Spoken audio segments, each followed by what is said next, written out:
नमस्कार, बहुत स्वागत है आपका। खबर में दम है, आप देख रहे हैं, मैं हूं आपके साथ ऋतु ज्ञानवारी। मध्य प्रदेश विधानसभा चुनाव में कुछ नौकरशाह भी अपनी किस्मत आजमाने की तैयारी कर रहे हैं। कोई बीजेपी, कोई कांग्रेस, तो कुछ ऐसे भी अफसर हैं जो किसी तीसरे दल से चुनावी मैदान में कूद सकते हैं। नौकरशाहों के राजनीति में उतरने पर बीजेपी और कांग्रेस का रिएक्शन एक ही जैसा है। देखिए रिपोर्ट। 2023 के विधानसभा चुनाव में अफसर भी अपनी किस्मत आजमाते हुए नजर आएंगे। प्रशासनिक व्यवस्था संभालने वाले अफसरों के मन में अब चुनाव लड़ने और विधानसभा में पहुंचने के सपने हिलोरे मारने लगे हैं। मध्य प्रदेश विधानसभा चुनाव में अलग अलग दलों से टिकट के दावेदारों की रेस में सिर्फ नेता ही नहीं बल्कि नौकरशाह भी हैं। प्रशासनिक सेवा के लंबे करियर वाले कई अफसर अब राजनीतिक अनुभव लेने के लिए बेताब हैं। चुनावी मैदान में उतरने की इच्छा रखने वाले नौकरशाहों के लिए अच्छी खबर यह है कि सियासी दलों को भी इससे कोई गुरेज नहीं। ऐसे में माना जा रहा है कि न सिर्फ बीजेपी और कांग्रेस बल्कि अन्य दलों से भी नौकरशाह सियासी करियर की शुरुआत कर सकते हैं। कि यदि कोई अधिकारी वास्तव में जन सेवा के लिए आना चाहता है तो उसका स्वागत होना चाहिए, मगर कोई अधिकारी पूरे समय भ्रष्टाचार करे और सेवानिवृत्ति के वक्त पर उंगली कटाकर शहीद हो जाए कि मैं राजनीतिक पार्टी को ज्वाइन कर लूंगा तो मुझे अपने पापों की सजा में बचत हो सकती है या कमी आ सकती है, तो समाज को ऐसे लोगों को चाहे वो किसी भी राजनीतिक पार्टी से लड़े घर बैठाना चाहिए। बालाघाट की निशा बांद्रे फिलहाल डिप्टी कलेक्टर हैं और राजनीति में उतरने का संकेत दे चुकी हैं। वहीं आईएएस की नौकरी छोड़कर वरद मूर्ति मिश्रा ने अपनी ही पार्टी बना ली और सभी सीटों पर उम्मीदवार उतारने की तैयारी में हैं। जबलपुर कमिश्नर रह चुके आईएएस बी चंद्रशेखर ने वीआरएस लिया है। अटकलें हैं कि वो भी चुनाव में उतर सकते हैं। रिटायर्ड आईएएस आरएन बेरवा की बेटी किरण अहिरवार भी कांग्रेस से टिकट की दावेदार है। Retired IAS Hiralal Trivedi Sapaks party के अध्यक्ष हैं और चुनावी मैदान में उतर सकते हैं। 33 साल तक सरकारी सेवा के बाद श्योपुर के पूर्व कलेक्टर पन्ना लाल सोलंकी के भी चुनाव लड़ने के आसार है। 1989 बैच के आईपीएस अफसर गाजीराम मीणा और रिटायर्ड आईएफएस आजाद सिंह डबास के भी चुनावी मैदान में उतरने की अटकलें हैं। नौकरशाहों के चुनावी मैदान में उतरने पर बीजेपी ने कांग्रेस की लाइन ली है। कोई फर्क नहीं पड़ेगा, लेकिन यदि कोई प्रशासनिक अफसर जिसने अपनी सेवा काल के अंदर जनहित के काम किए हैं, समाज सेवा का काम किया है, आम गरीबों की सुनवाई करी है, उनकी जो योजना है सरकार की उसको लागू करने में एक दिलचस्पी दिखाई और लगातार जनता से जुड़ने की उनकी इच्छा है, तो जनता के बीच में जा सकते हैं। लेकिन जनता को पसंद ना पसंद करना है कि यदि वास्तव में उनके काम से खुश होगी तो उन्हें पसंद करेगी, उन्हें जिताएगी। लेकिन यदि उन्होंने अपनी अफसरशाही दिखाते हुए जनता को उस समय पहचाना नहीं, जब जनता की सेवा करने का अवसर था, तो जनता उनको घर भी बिठाएगी। बहरहाल विधानसभा चुनाव में अभी 7 महीने का समय बाकी है और मुमकिन है कि कई और नौकरशाहों की सियासी हसरतें सामने आएं। लेकिन देखना ये दिलचस्प होगा कि पार्टियां अपने नेताओं और कार्यकर्ताओं की बजाय अफसरों पर दांव खेलती हैं या नहीं। अनुराग श्रीवास्तव, न्यूज़ 18 भोपाल। गर्मियों की छुट्टियां चल रही हैं, लेकिन मध्य प्रदेश में शिक्षकों को आराम नहीं। जी हां, यूं तो लोग मानकर चलते हैं कि गर्मियों में जब स्कूल बंद हैं तो शिक्षक भी आराम फरमा रहे हैं, लेकिन हकीकत में ऐसा नहीं है। परीक्षाओं की कॉपियां जांचने के बाद अब सूबे के शिक्षक मतदाता सूचियों के काम में जुट गए हैं। हालांकि सरकार की तरफ से कहा जाता रहा है कि शिक्षकों को गैर शैक्षणिक कामों से अलग रखा जाएगा, लेकिन जमीनी हालात कुछ और ही हैं।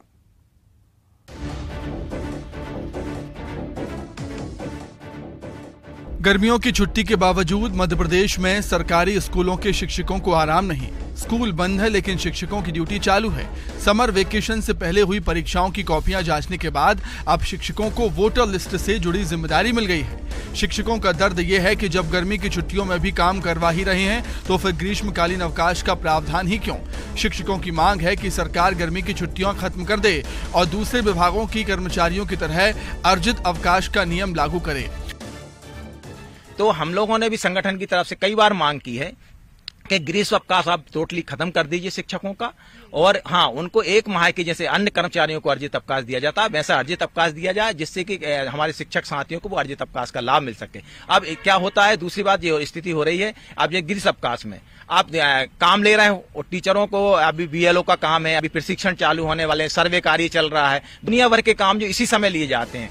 लेकिन शिक्षकों की समस्या पर विभाग के अफसरों की दो टूक राय है। उनका कहना है कि दी गई जिम्मेदारियों का पालन करना सभी का दायित्व है। देखिए, इस संबंध में मेरा कहना ये है कि भारत निर्वाचन आयोग के निर्देश के अनुसार ही शिक्षकों की ड्यूटी कलेक्टर के द्वारा लगाई जाती है। अगर किसी को कोई आपत्ति है तो कलेक्टर साहब से मिलकर अपनी समस्या उनके सामने प्रस्तुत कर सकता है। और जहाँ तक निर्वाचन की ड्यूटी का सवाल है तो ये हर विभाग के कर्मचारी का दायित्व है कि निर्देश के अनुसार काम करना होगा उसको। सरकार की तरफ से कहा जाता रहा है कि शिक्षकों से गैर शैक्षणिक काम नहीं करवाए जाएंगे, लेकिन इसे अमल में नहीं लाया जा सका है। हालांकि सीएम राइज स्कूल के शिक्षकों को इस मामले में राहत जरूर मिली है। स्कूल शिक्षा मंत्री का कहना है कि जल्द ही सभी स्कूलों के शिक्षकों को गैर शैक्षणिक कामों से मुक्त कर दिया जाएगा।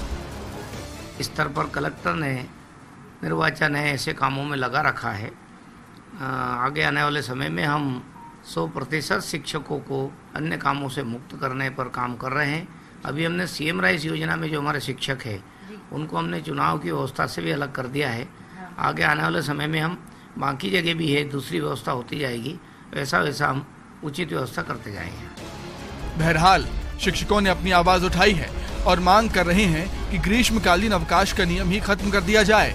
देखना होगा कि शिक्षकों की समस्या पर सरकार का क्या रुख होता है। रंजना दुबे, न्यूज़ 18 भोपाल। कर्नाटक विधानसभा चुनाव रिजल्ट की तस्वीर साफ हो चुकी है और राज्य में कांग्रेस पूर्ण बहुमत से सरकार बनाने जा रही है। मतदाताओं ने अपने 38 सालों के रिवाज को बरकरार रखते हुए बीजेपी को बड़ा झटका दिया है। खास बात यह है कि माना जा रहा था कि जेडीएस किंग मेकर की भूमिका में रह सकती है, लेकिन नतीजों ने साफ कर दिया है कि कांग्रेस को कोई चुनौती नहीं। कांग्रेस इस बड़ी जीत का जश्न मना रही है। जाहिर है इस जीत की खुशी छत्तीसगढ़ जैसे कांग्रेस शासित राज्यों में दोगुनी है, लेकिन सवाल है कि क्या कर्नाटक की जीत का छत्तीसगढ़ में कितना असर होगा।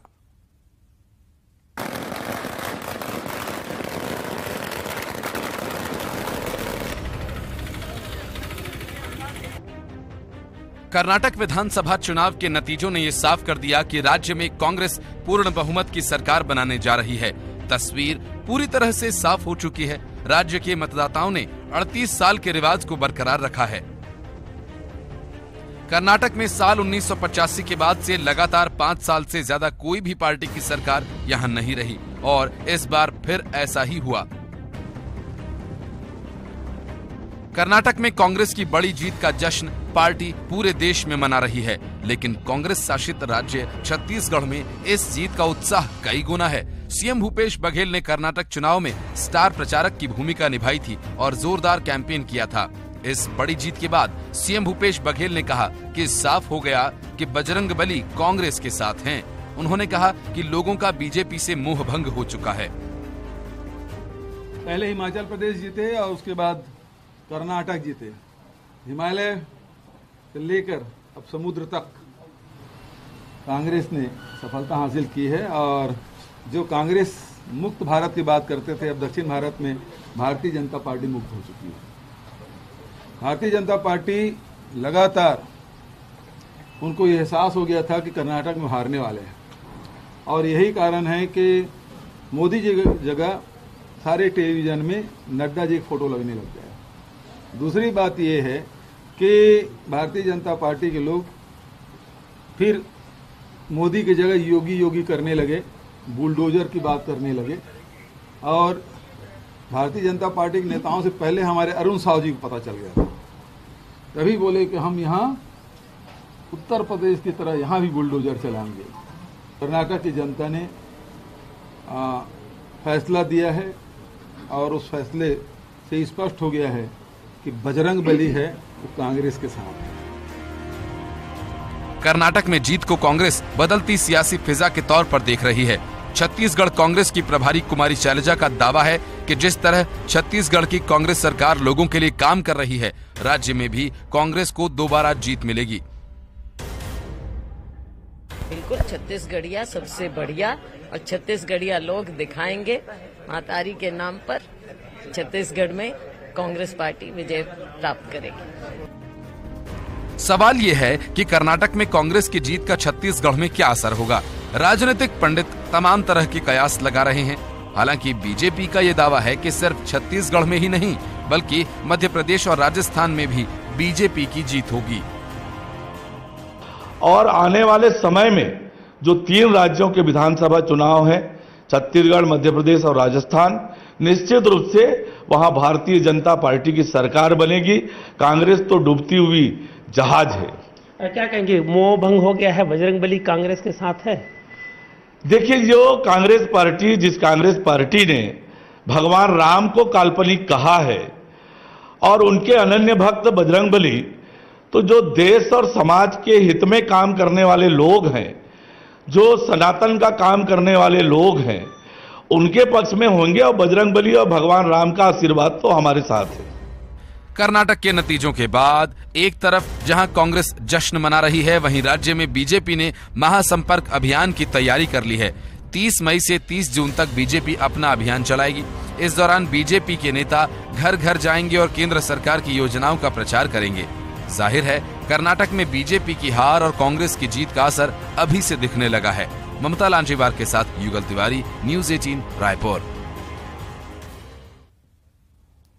छत्तीसगढ़ में ईडी लगातार एक्शन में है। शराब कारोबार से जुड़े लोगों की लगातार गिरफ्तारी हो रही है, लेकिन इसी बीच राज्य के मुखिया यानी सीएम भूपेश बघेल ने आरोप लगाते हुए ईडी को भस्मासुर बताया है।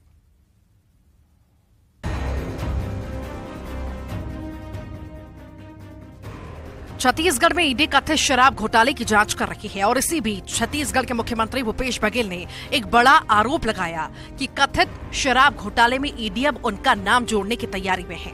ईडी, बीजेपी और डिस्टिलरों के बीच सांठगांठ है।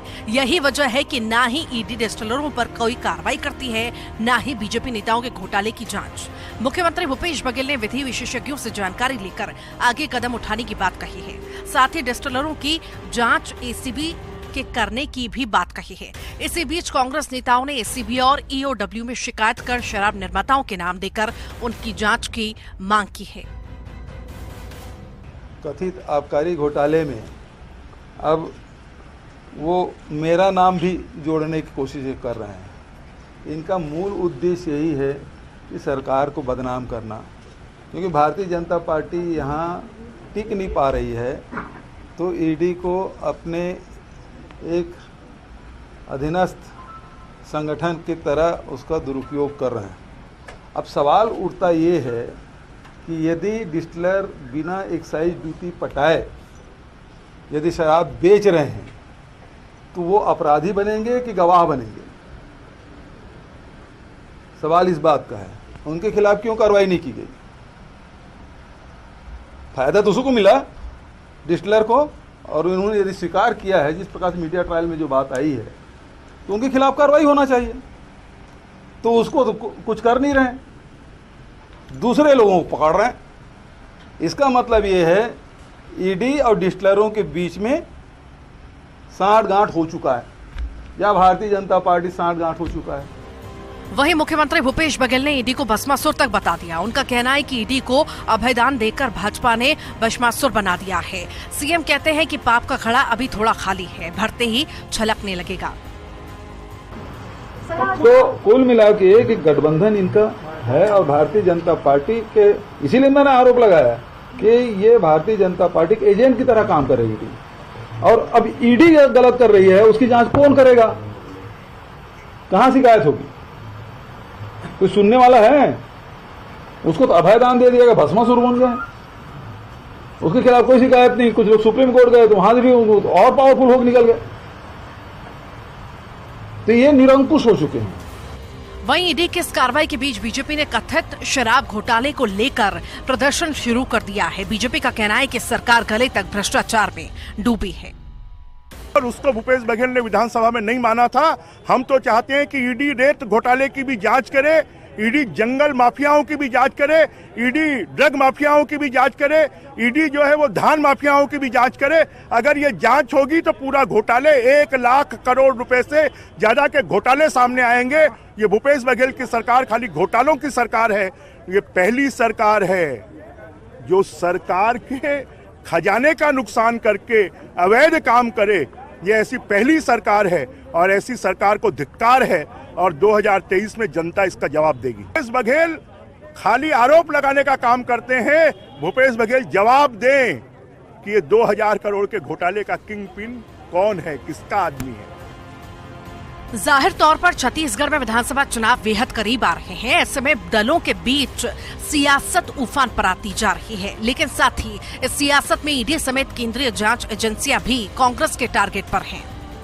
ममता लांजेवार, न्यूज 18, रायपुर, छत्तीसगढ़। बालाघाट जिले के एक छोटे से गांव कुम्हारी में एक किसान के यहां शादी हुई है। ये शादी बहुत खास बन गई। दरअसल दुल्हे राजा अपनी शादी में समाज के लिए एक जबरदस्त संदेश दे रहे हैं और एक मिसाल भी कायम की है। हमारी रिपोर्ट देखिए और आप भी जानिए कि दुल्हे राजा ने क्या संदेश दिया और कैसी मिसाल कायम की।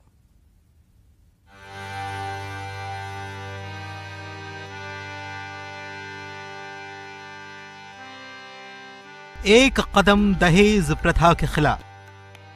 आप सभी जानते हैं कि दहेज प्रथा समाज के लिए चिंता का विषय है, फिर भी इसका रूप निरंतर बढ़ता जा रहा है। परिणाम स्वरूप आज भी लाखों परिवार इसके कारण तकलीफ से जूझ रहे हैं। अतः आप सभी इसका विरोध करें, दहेज प्रथा बंद करें।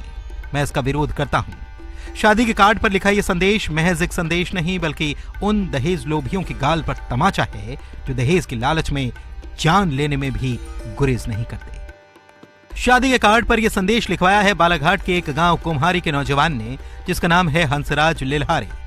हंसराज ने उन तकलीफों की शिद्दत से महसूस किया जिसमें एक पिता, एक भाई अपनी बेटी और बहन के दहेज का सामान जुटाने में कर्जदार हो जाता है और उसकी तकलीफें कम होने का नाम नहीं लेती। मैंने कुछ ऐसे परिवार देखे थे।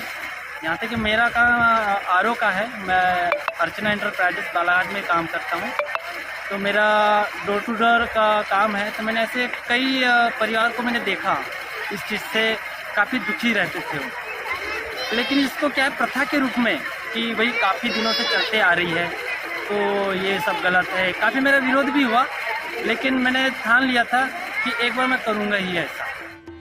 कहानी कुछ ऐसी है कि कुम्हारी गांव निवासी चोबेलाल लिल्हारे के बेटे हंसराज की शादी लाल बर्रा के सेलवा के रहने वाले स्वर्गीय प्रताप लाल डेहरे की बेटी रोशनी के साथ तय हुई। हंसराज ने पहले ही तय कर लिया था कि वो शादी में दहेज के नाम पर कुछ नहीं लेंगे। उन्होंने जब ये बात बताई तो समाज में विरोध हो गया, क्योंकि लोगों का कहना था कि ये तो एक प्रथा है। लेकिन उन्होंने अपने परिवार को किसी तरह से मनाया। फिर क्या था, हंसराज ने रोशनी के साथ 7 फेरे लिए। अब तो रोशनी भी हंसराज जैसा हस्बैंड पाकर बेहद खुश हैं। हाँ, मैं इस चीज़ से संतुष्ट हूँ, क्योंकि ऐसे कई लाखों परिवार हैं जो लड़कियां दहेज को ले जाती है, लेकिन उसकी कोई गारंटी नहीं रहती कि वो खुश रह पाएगी या नहीं। लेकिन मैं इस चीज़ से बहुत खुश हूँ कि मुझे नसीब से ऐसा मतलब हस्बैंड मिला है कि वो इस दहेज प्रथा का विरोध करते हैं और मैं भी सहमत हूँ। हंसराज लिल्हारे ऑटो रिपेयर का काम करते हैं।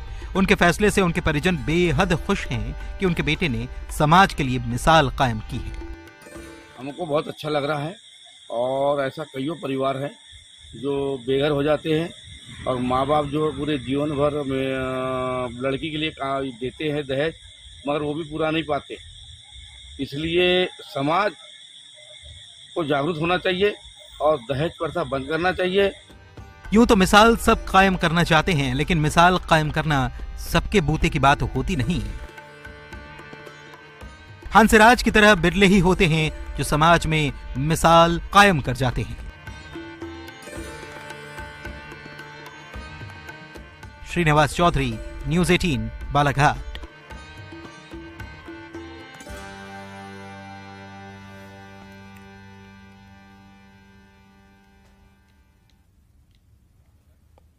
और आइए अब देखेंगे 5 मिनट में 25 खबरें।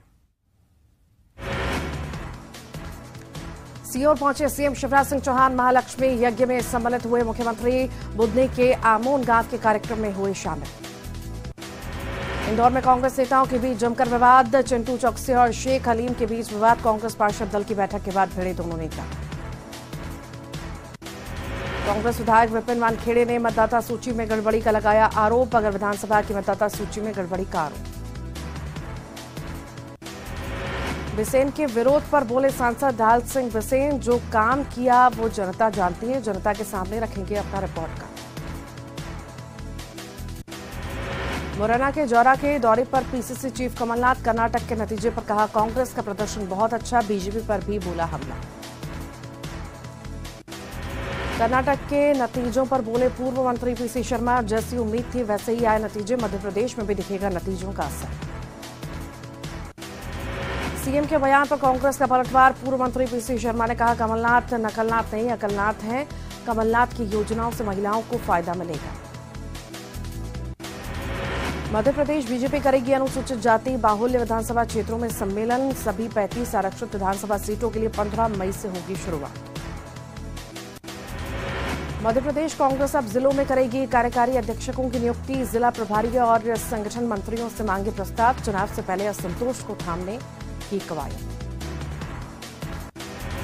सिगरौली में 2 इस्पात सेंटर पर पुलिस का छापा। छापे के दौरान मिले आपत्तिजनक सामान। मौके से पुलिस ने 13 लड़कियों को कराया मुक्त। नर्मदापुरम में पानी की टंकी से कूदकर युवक ने दी जान। सुसाइड का लाइव वीडियो आया सामने। जांच में जुटी पुलिस। श्योपुर में व्यापारियों से किसान नाराज। मंडी के बाहर किसानों ने लगाया जाम। अधिकारियों के आश्वासन पर खोला जाम। श्योपुर में सामुदायिक अस्पताल की बड़ी लापरवाही। गटर में फेंक दी कई मरीजों की दवाएं। सीएमएचओ ने दवाओं को फेंकने पर जताया दुख। कर्नाटक चुनाव नतीजे पर सीएम भूपेश बघेल का बड़ा बयान। नतीजे सबको पता चल गए थे। साफ हो गया बजरंगबली कांग्रेस के साथ है। कर्नाटक में कांग्रेस की जीत पर कुमारी शैलजा का बीजेपी पर निशाना। कहा लोगों ने भ्रष्टाचार के खिलाफ दिया वोट। बजरंगबली से भी नहीं मिला उन्हें आशीर्वाद। कोंडा गांव में कर्नाटक चुनाव परिणामों से कांग्रेस में उत्साह। पीसीसी अध्यक्ष मोहन मरकाम ने कार्यकर्ताओं को खिलाई मिठाई। कर्नाटक के नतीजों के बाद छत्तीसगढ़ प्रदेश कांग्रेस में जश्न। राजीव भवन में कांग्रेस कार्यकर्ताओं ने बैंड बाजों के साथ फोड़े पटाखे। छत्तीसगढ़ में बीजेपी चलाएगी 30 मई से 30 जून तक महासंपर्क अभियान। बीजेपी ने जारी किया विशेष कार्यक्रम। लोगों के घर घर जाएंगे बीजेपी के नेता। कवर्धा पहुंचे कथावाचक प्रदीप मिश्रा। शिव महापुराण कथा में आए हैं कवर्धा। प्रदीप मिश्रा को सुनने के लिए लगी लोगों की भारी भीड़। असलम कहकशा मर्डर मिस्ट्री में नया मोड़। कहकशा के परिजन दहेज का सामान लेने असलम के घर पहुंचे। दहेज का सामान गरीब की बेटी को दिया जाएगा दान। धमतरी में चली तबादला एक्सप्रेस। 10 हवलदार और 29 आरक्षकों का तबादला। पुलिसकर्मियों की नक्सल थाने और शहरी थाने में तबादला। बलौदा बाजार में प्रधानमंत्री ग्राम सड़क योजना चढ़ी भ्रष्टाचार की भेंट। 44 लाख की नई सड़क चंद महीनों में ही जर्जर। प्रशासन बना मूकदर्शी। सरगुजा में मेडिकल कॉलेज अस्पताल में न्यूरो सर्जन की कमी। मरीजों को उठानी पड़ रही भारी परेशानी। सारंगढ़ बिलाईगढ़ में रिश्वत लेते पटवारी का वीडियो वायरल। किसान से काम कराने के बदले ले रहा था रिश्वत। सोशल मीडिया पर वायरल हो रहा वीडियो। बालोद में प्रेमी जोड़े ने लगाई फांसी। पेड़ से लटकी मिली प्रेमी प्रेमिका की लाश। सूरेगांव थाना क्षेत्र की है। और इसी के साथ ही फिलहाल के लिए इतना ही।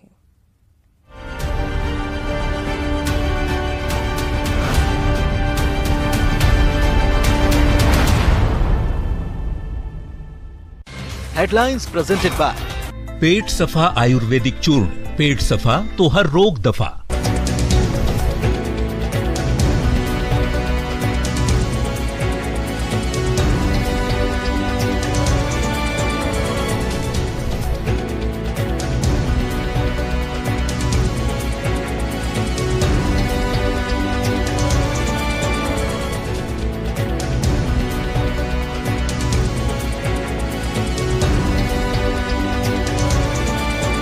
हेडलाइंस प्रेजेंटेड बाय पेट सफा आयुर्वेदिक चूर्ण, पेट सफा तो हर रोग दफा।